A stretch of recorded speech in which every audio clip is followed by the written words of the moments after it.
Terima kasih Zehra. Assalamualaikum dan salam sejahtera. Masyarakat Hindu di Sarawak akur dengan prosedur operasi standard SOP bagi sambutan perayaan Taipusam hari ini yang ditetapkan Unit Hal Ehwal Agama-Agama Lain UNIFOR. Setiausaha Agung Persatuan Kuil Hindu Kuching V. Kavinesh Varan berkata sambutan tahun ini sangat berbeza daripada sebelumnya, iaitu upacara sembahyang diadakan secara virtual dan tiada perarakan diadakan. Kuil Hindu terutama kuil di Sri Nivasagar Kaliman, Jalan Ban Hok Kuching yang selalunya meriah dengan kehadiran masyarakat Hindu sebelum ini ditutup kepada orang awam untuk mengekang penularan COVID-19. This year due to COVID, basically our temple is closed. All the house of worship is closed lah. So this year we'll be conducting the temple under closed door, just the ritual prayers only. Before this, previous years we used to have a procession. We have Kavadi, carriers, Palkodam, all the way from the other temple, from Sri Mariman Temple. All the way we will have a procession by foot from there to this temple. So this year we have to cut down that procession. Jelasnya, UNIFOR hanya membenarkan 12 orang pengurusan dan jawatan kuasa kuil berada di kuil untuk mengendalikan upacara sembahyang secara virtual. Beliau ditemui pemberita RTM ketika mengadakan persiapan untuk upacara sembahyang secara virtual di kuil Sri Nivasagar Kaliman, Jalan Ban Hok Kuching.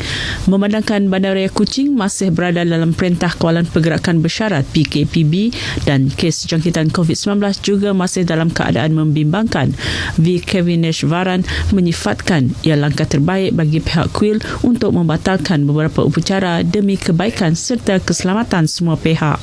Mengucapkan selamat Taipusam kepada semua. Harap semua berada dalam keadaan sehat dan selamatlah. Terima kasih. Tempat transit untuk gelandangan TTUG di Rumah Majlis Kebajikan dan Sukan Anggota-Anggota Kerajaan Malaysia bahagian Sibu belum dapat beroperasi pada bulan Februari ini, memandangkan proses ubah suai tempat itu belum siap. Menurut Menteri Kebajikan, Kesejahteraan Komuniti, Wanita, Keluarga dan Pembangunan Kanak-Kanak, Datuk Seri Fatimah Abdullah, proses ubah suai itu terkesan akibat pelaksanaan Perintah Kawalan Pergerakan sejak tahun lepas. Apabila siap kelak, pusat itu akan menyediakan satu ruang penyimpanan barang makanan yang didermakan bukan hanya untuk keperluan gelandangan, malah golongan asnaf di bahagian Sibu. Dalam pada itu, Datuk Seri Fatimah memaklumkan pusat serupa akan dibina di bahagian Kuching memandangkan terdapat kawasan strategik yang telah dikenal pasti. Beliau ditemui media semasa taklimat bersempena operasi tinjauan bersepadu gelandangan bahagian Kuching di Kuching. Operasi dijalankan di tempat kawasan panas gelandangan di sekitar Bandaraya Kuching, iaitu di tebingan Kuching, Jalan Parungan, Pending, Tabuan dan Batu Tiga. Datuk Seri Fatimah juga memaklumkan seramai 145 orang gelandangan dikenal pasti semasa pelaksanaan Perintah Kawalan Pergerakan tahun lepas. 79 orang daripada jumlah tersebut ditempatkan di 6 pusat penempatan sementara gelandangan, iaitu di Sri Aman, Serikeh, Sibu, Bintulu, Miri dan Limbang.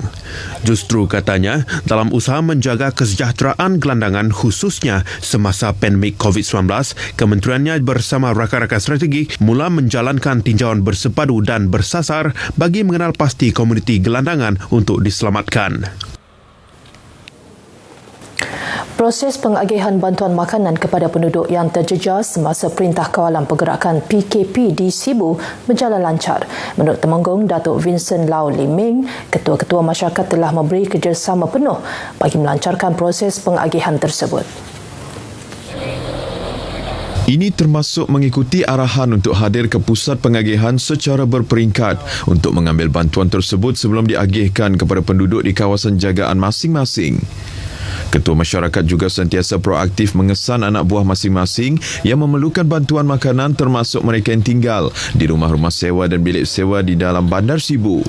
Those who really in need, we hope that they can get the assistance. Those people who are not really, in need, please, I think they don't take that. I think because anyway, even though it is distributed by the government, the resources is always limited. We want to give to those people who who really needs, the assistance to help. Beliau ditemui media ketika meninjau operasi pengagihan di Dewan Persatuan Fuchau Sibu dekat Jalan Salim Sibu. Pusat tersebut merupakan pusat agihan untuk beberapa buah kawasan Dewan Undangan Negeri di Sibu, antaranya Bawang Asan, Dudung, Pelawan dan Bukit Asek.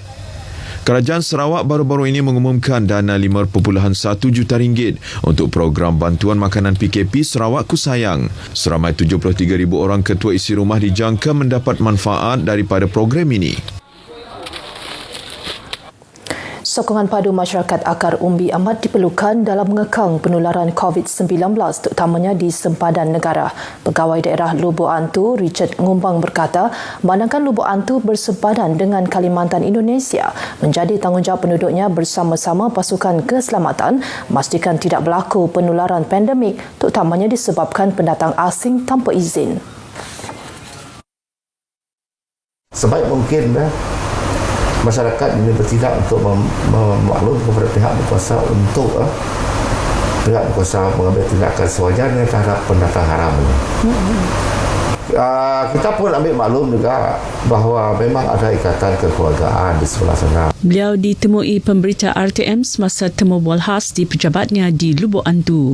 Mengenai penularan COVID-19 di Lubuk Antu, Richard berkata keadaan adalah terkawal meskipun terdapat beberapa kes positif dilaporkan sepanjang Januari ini. Beliau berharap penduduk di daerah itu terus mematuhi prosedur operasi standard SOP yang ditetapkan bagi membendung penularan COVID-19.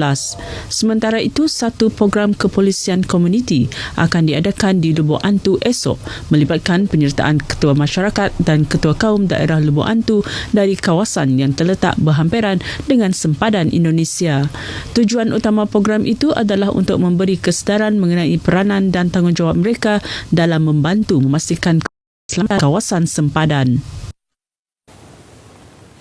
Jabatan Bomba dan Penyelamat Malaysia JBPM Negeri Sarawak telah melaksanakan sebanyak 23 operasi sanitasi rumah panjang di beberapa bahagian di negeri ini sejak 1 Januari lepas. Pengarahnya Khairuddin Rahman dalam satu kenyataan memberitahu bahagian terlibat ialah Miri dengan 9 operasi, Sarike 8, Kapit 4 dan 2 operasi dijalankan di Sibu.